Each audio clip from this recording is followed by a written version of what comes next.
So a Sydney radio station is under fire for using an AI host without ever mentioning it. Yes. It was someone called Thai, hosted 4 hours of hip-hop on a small station that probably a lot of people didn't listen to anyway, not one of the main stations in a way.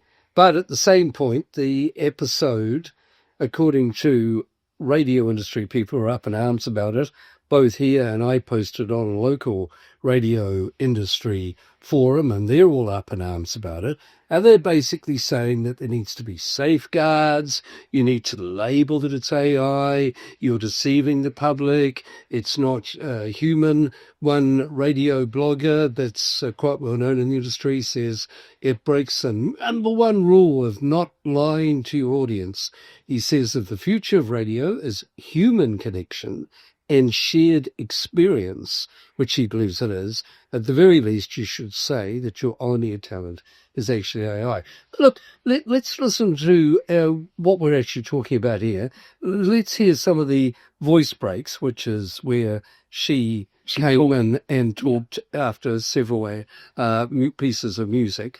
Let's have a listen to what she sounded like, and you tell me if you think that's AI. Is worth $2,000. Register to play at cater.com.au and make sure you're listening very carefully to win. Playing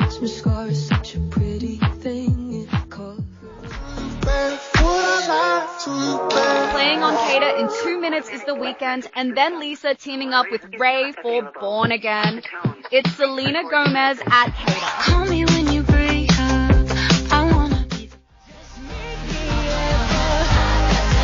After 1 p.m. on Cater, hear the new track from Lizzo as well as Doechii. We're Australia's home of hip-hop and R&B with old school Warren G. Regulators. Yeah, okay, that's quite interesting because she's pretty realistic, and She is. and look, I wouldn't know, to be quite honest. I probably couldn't pick that if I was listening to it. And as we know, one of the things that this does with the nature of radio, especially if you're still listening to it in your car over the spectrum, is that with the nature of that technology, the fidelity. Right, there's some fidelity, so that any kind of artifacts may be hidden. So I wouldn't hear it. No, I wouldn't have known. I wouldn't know this until the revelation came out. So I suppose what's the issue here? Well, I can't understand what the issue is, because what's happened with radio is because of the problem with the economics of the media and radio and advertising and all the rest of it, that in fact radio stations for some years now have moved to what they call voice tracking. So whereas once upon a time, radio announcers would go in and for a show between 9 a.m. and 1 o'clock in the afternoon, they would sit there and they'd back announce all the tracks and they'd introduce the time and they'd talk about the weather and all the rest of it. What you do now, basically, is you go in, for most radio stations that I know of, you go in and you record a week's work in, say, an hour, because all you put down into a computer are the voice tracks. Later, someone comes along each day and adds in the weather, so you've got the up-to-date weather. The news appears anyway, it comes into it. But your actual voice backing, and it's really interesting, because I remember I was in another city one day, and I heard a particular radio station playing in a shop, and I knew the announcer. And the announcer is an Auckland-based person, but kept talking about, I'm in Wellington, blah, blah, blah, because, again, the computer technology enables him to have put a whole lot of extra, you're in Wellington, this is blah, blah, Wellington's whatever it's called. Radio. Yes, no, I guess. So the point is, what are we actually talking about that's different here? She, or AI, Thai, sounded fine. All she's doing is back announcing tracks. Where actually is the human connection that the radio people are talking about? Because we've lost that. Yeah, I mean, that's the part for me that is what you've played out there, which is the industry and the nature of the way it's working has become mechanical in a way, right? At the moment, it's mechanical in the sense they're still using humans for these back announcing, but it's not a small stretch to start seeing, well, as you say, if you're just back announcing and we've now reached a point that this AI technology can do what we just heard, well, why do we need actual human back announcing? Because I would argue that, again, as I say, some of the stuff I listen to, you're exactly right. There's none of that personality there. They're not sitting there in like a morning crew or an evening crew doing kind of whole skits and shows. It's simply talk between the tracks. It's giving people a little bit of navigational context. Why do we need a human for that? Actually, is the question, because it's not a problem. And the other thing that I am just going to say here is that, one of the frustrations was, I think there's in the article, it says there, Teresa Lim, who's the vice president of the Australian Association of Voice Actors, obviously slammed it and said Australian listeners deserve honesty and upfront disclosure, instead of lack of transparency, leading them to trust a fake person they think is real on air. And I'm sorry, but it's just like, what bullshit. I mean, why do they need to know that? It's back announcing. They're not trying to sell you something. It's not trying to pretend that it's got personality and that it basically has has a story that's fake. It's back announcing, right?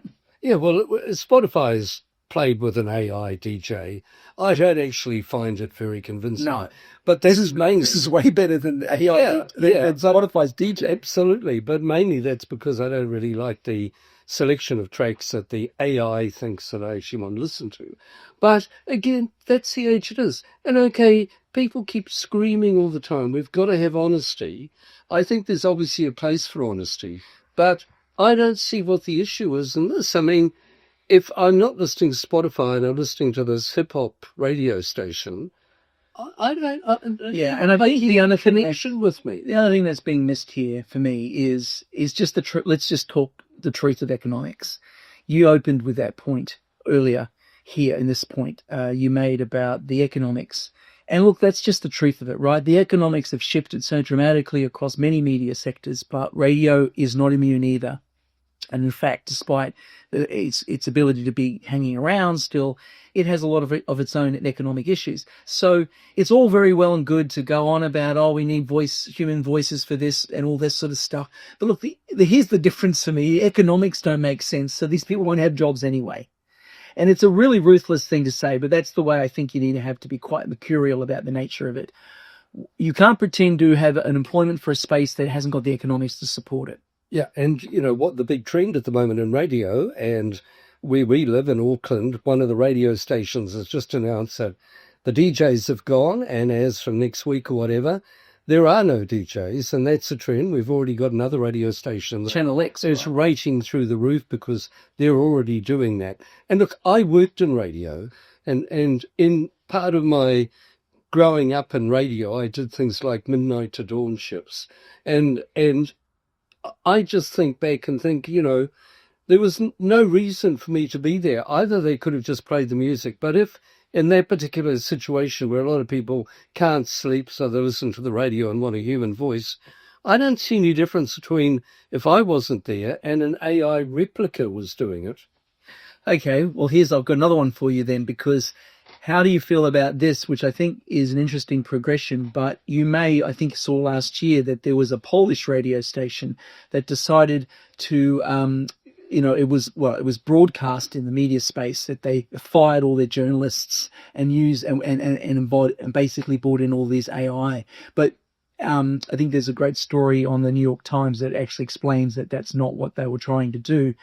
And they were really trying to experiment, and that no journalists lost their jobs. But the nature of the experiment was to bring in more of that personality we're talking about, which was more of the thing that we're critiquing on the Australian one is different here, where they were exploring that idea of, can we use AI voice and the artificial intelligence to create effectively fake personas? And so it is leading more into that personality. Well, how do you feel about that type of experiment and the nature of what they were doing? Well, again, I don't have any issue with it. The problem is that. Well, I don't have any issue in the sense that, again, if they're wanting to cut economics or whatever and use AI, if that's their survival, then I don't see a problem with that, so long as it sounds credible. There was another station, another part of Europe, and I can't remember where it was now, that also tried that, and it just didn't sound right. So it kind of went off in a crazy direction. The problem with this was that it got caught out because it did something kind of weird, which is it actually had an interview with someone who was dead. Yes, that's right. There was a poet that had already passed, and they pretended the poet was real, and they basically pretended the person was alive. She died in 2012. And they interviewed her. And was it an AI interviewing an AI? Yeah, pretty much. And the actual host of the radio station, who got fired, said that the computer-generated version of the poet's distinctive voice was very convincing, very, very good, but added, I went to a funeral, so I know she's dead. And this is what I don't understand. Why did they do this? Out of all the people that they could have had a programming thing, this seemed to me just a really bad mistake. Or was it AI hallucinating? No, I think it's pushing the boundaries. I think it's also putting a foot in it by thinking, well, let's just go. Again, we don't know where all the boundaries lie, I suppose, but I can see that this would have been, if I was around the boardroom table, I probably would have said not a good idea, because yeah, it kind of triggers all of these concerns about the nature of what's true and what's not. So that sense of truth, that sense of authenticity, and quite frankly, yeah, replacing, we already have this worry about the zombification of everything, where it's AI just talking to AI, and the humans have sort of become peripheral or non-existent in that exchange. This plays a little into that, doesn't it? Yeah, and look, the interesting thing about that radio station, which was actually state-owned, it only had literally a few listeners. And the idea was, why don't we have from the grave interviews with a whole lot of dead people? And as a result, it grew to 8,000 overnight from just a couple of people from the AI presenters. Well, maybe that's not a bad thing. So they had growth while they were doing this. It grew from literally only a couple of listeners to a surge of 8,000 overnight. And people were listening. Yeah, it could be. As we know from our use of AI, that actually it could be a really interesting interview to hear someone that you can't interview. I mean, I think what's different here, regardless into the Australian one, though, is that they acknowledged it. They came out, right, as I said, this is a case of something that went over, I think, between October and November. The initial launch of what they were doing, I think, was in October of 24. This article that was from the New York Times that talks about a kind of retrospective on it was in November, when they'd already sort of basically backflipped in a way on it.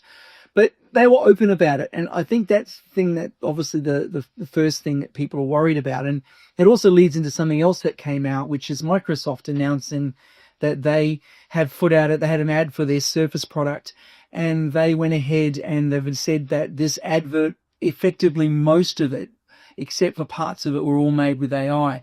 And they say the only parts they had to use actual proper filming techniques was when they were close up on their hands. And if you watch that advert, you can see the nature of how it is actually cleverly done with AI.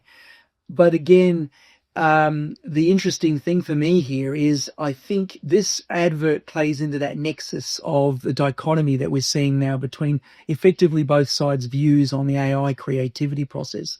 You have one side that is very anti it in the sense of the nature of the challenges to creativity, the authenticity of the human in the experience, and basically feels like AI has no business being in this area and doing what it's doing. And then you have the other side that is where Microsoft kind of came from, I suppose, is the idea that you've got an opportunity to work very collaborative with a partner that can help you create in different ways, and they're embracing the AI. Absolutely. And I mean, Microsoft is fair enough to use AI because actually their products are all about AI. And there were some flaws in the ad that some people could pick up. But I think the key thing is that it just shows that we can't necessarily, AI has got to the point where we can't necessarily notice anymore what is AI and what isn't AI.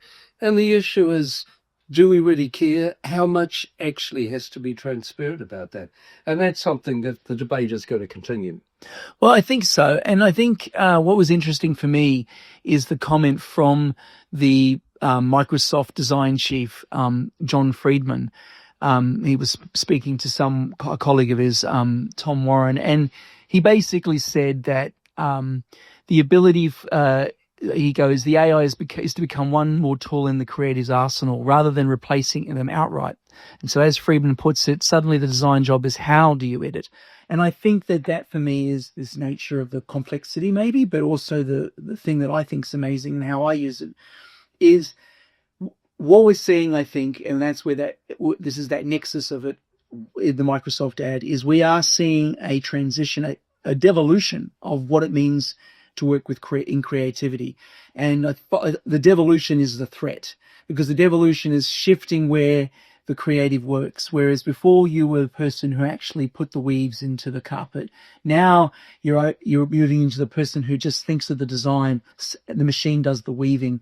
You have an orchestra of machines, as I've used in other presentations I've done, as a way of describing. We have this ecosystem of creative AI that we can use as our work partner, or as they bring that part of the journey and you do the creative thinking in a way. And I mean, that is where this really is sitting. What does it mean to do creativity moving forward? Do we go down a path which is to stay with the status quo, which I think is naive, or are we going into this whole new world of how creativity works? And I suppose people that don't want to be on that side of the fence are going to have to find themselves, they're going to need to get some ladders.